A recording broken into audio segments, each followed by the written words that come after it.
longer than usual, exceptionally valuable to you and to us and to all that is, conversation about creation, about being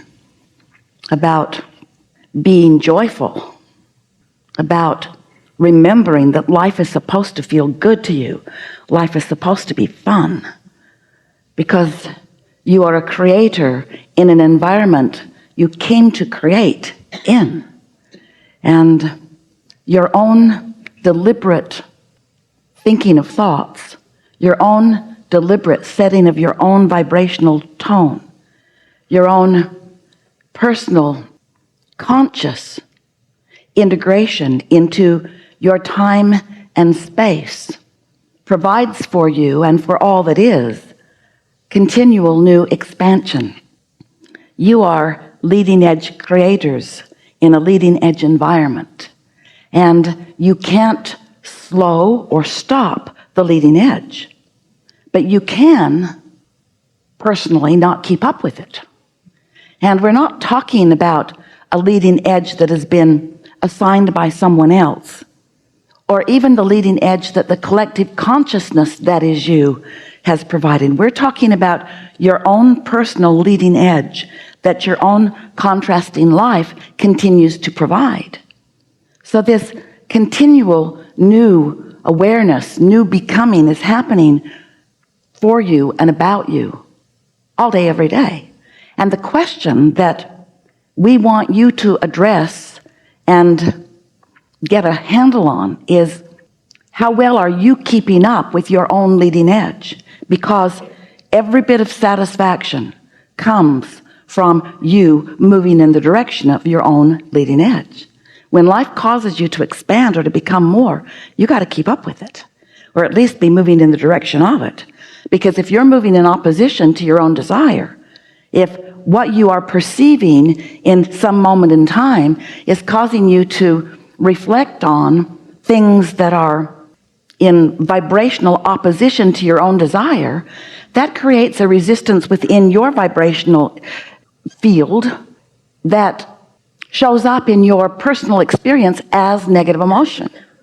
That's what negative emotion always means. It means you have become something more than you are in the moment of your negative emotion, allowing yourself to recognize or be in vibrational alignment with. And so that's mostly what we'll be talking about today, how you can keep up with you, how you can move in the direction of who you really are. Because as you've moved through life, sifting through the contrast, the glorious contrast that is the basis of all expansion in all of the universe, as you are participating in this contrast, two different things are happening. The most significant is that you are coming to new awarenesses of what you prefer, whether you're speaking it out loud or not. You just can't live in a moment in time without the experience causing you to identify what you would prefer. It's just how we are all oriented. So as you're radiating those preferences, the non-physical part of you understands the newness that you have discovered, focuses upon it unequivocally with no resistance, becomes immediately a vibrational match to the new expanded version of you, which gives you an opportunity then to feel even more keenly your relationship with your own inner being, whether you're flowing in the direction of your new expansion or not. So while life is causing you to continually expand, it is also showing you what thoughts and habits of thoughts, that's what a belief is. A belief is just a thought that you continue to think. What habits of thought that you're bringing forward with you into your new day and your new day and your new day and your new day that are hindering the newness that you are asking to be. You hold beliefs from past experiences, maybe something that happened to you, maybe something that happened to someone else that you observed, maybe something that happened to your parents or their parents that they told the story often enough that you became a vibrational participant in that story. But what we're getting at is, at the same time that your life is causing you to constantly expand, it's possible, probable, happening all day, every day, that the life that you have lived is holding you back from the expansion because you just keep believing stuff. And by believing it, we mean thinking about it, we mean activating it, we mean introducing it into your right now vibrational point of attraction. Ooh, ooh, ooh. You heard that, didn't you? So if you want something but you believe in opposition to it, your inner being has already become the vibrational equivalent of what you want and is calling you toward it, because there is this vibrational reality where all cooperative components are being gathered, and you are being gathered. You are the launcher of the desire. But if you're continuing to beat the drum of something that is not a vibrational match to what you are asking for, you're introducing resistance, and you can feel it. That's what negative emotion is. And often you do it without even knowing you're doing it. You don't really know across the board what beliefs you currently believe that are in your way. And the reason is because, you might want to write this down, you believe so much in your beliefs. You believe so much in them, and we understand why you believe in them, because when you believe something, you offer a vibration about it and you keep recreating it. So something that happened a long time ago, you keep renewing your membership to. You keep bringing it forward. And so then the memory, which could be very slight or non-existent at this point, is really active and alive because you talked about it today, and you talked about it yesterday, and you talked about it the day before, even though it happened 20 years ago. And so when people encounter you, you're a fresh new person. And if you're like most humans, you're regurgitating a lot of old stuff. So things don't change very much if that's what's going on with you. Oh, different faces in different places, but same old, because you continue to offer these same belief patterns. When Jerry and Esther first met us, Esther was quite happy about her realization that she was tuned in. She was in the receiving mode of infinite intelligence. And she said to Jerry, now I will be able to know who's lying to me. And Jerry just smiled. And he said, well, that will be quite helpful, I'm sure. And then, as they discussed it with us, we said a better thing to be asking, rather than, is this person lying? Esther was really excited. There was a judge program on the television at the time, long time ago, Judge Wapner. And he had these real live cases.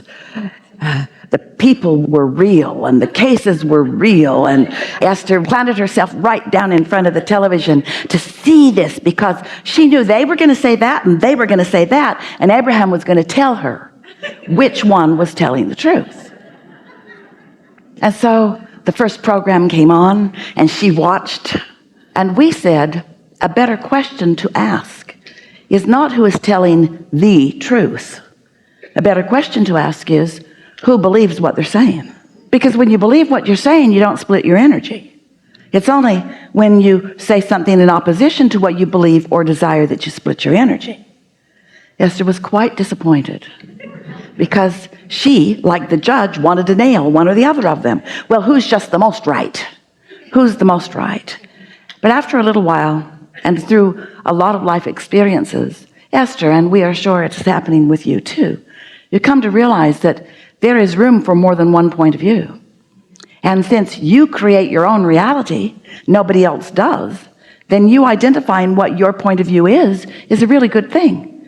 When you identify what your point of view is, and this is where we come in, you work just a little bit to mesh your point of view with the point of view of your inner being, who has broader view and longer view, and who is always on your side, who is always wanting to help you find your path of least resistance to what you desire.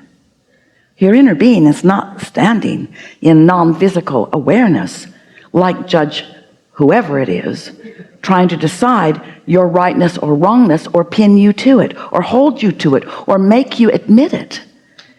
Your inner being is just living all day, every day with you, enjoying how your life is causing you to expand into ever increasingly new preferences.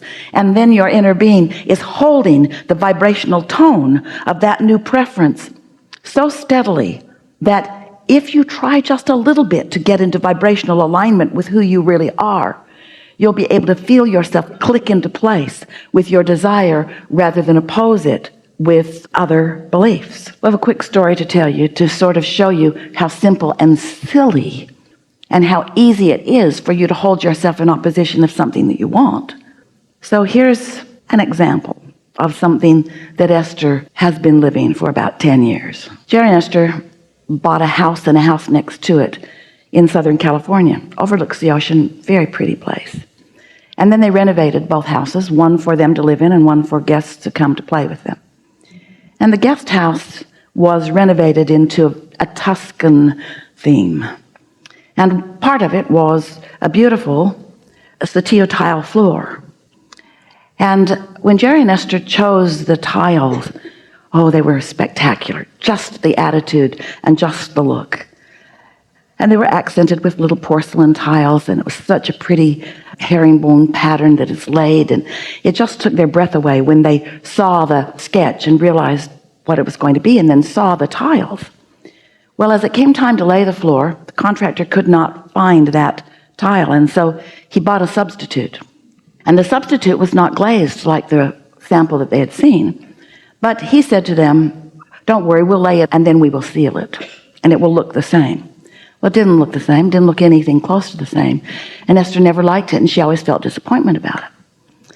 And then she was worried about it not being sealed, and so they sealed it, but the seal wasn't good, and it didn't stay put, and chair legs would scrape across it. And Esther felt betrayed. Didn't get what she wanted, didn't like it, but it was a lot of floor. Big space, even into the outside patios. Furniture is all down, rugs are all down, way disruption to take everything out and start over. And so rather than moving in the direction of what she wanted, or even rather than aligning with it, Esther stood in new desire and complained about the tile, but only when she saw it. So if you came to visit her, she would say, "Come on in. Floor's ugly."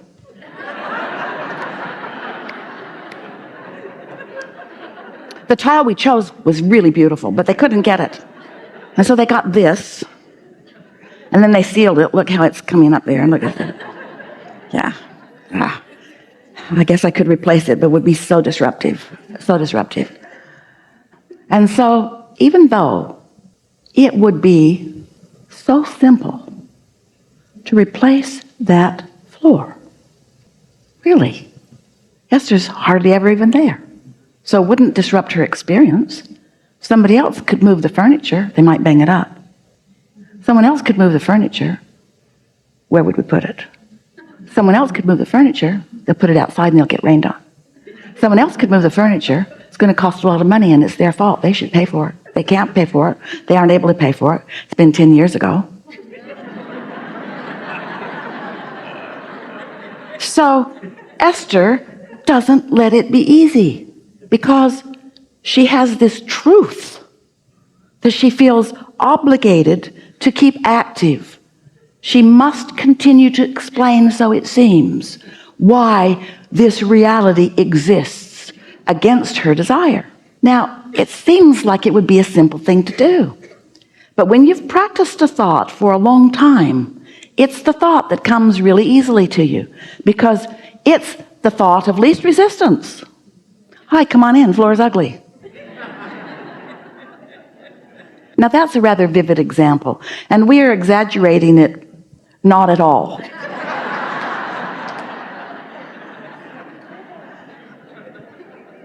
You'll have to figure out, and Esther will too, why it is that you hold to something that isn't pleasing to you.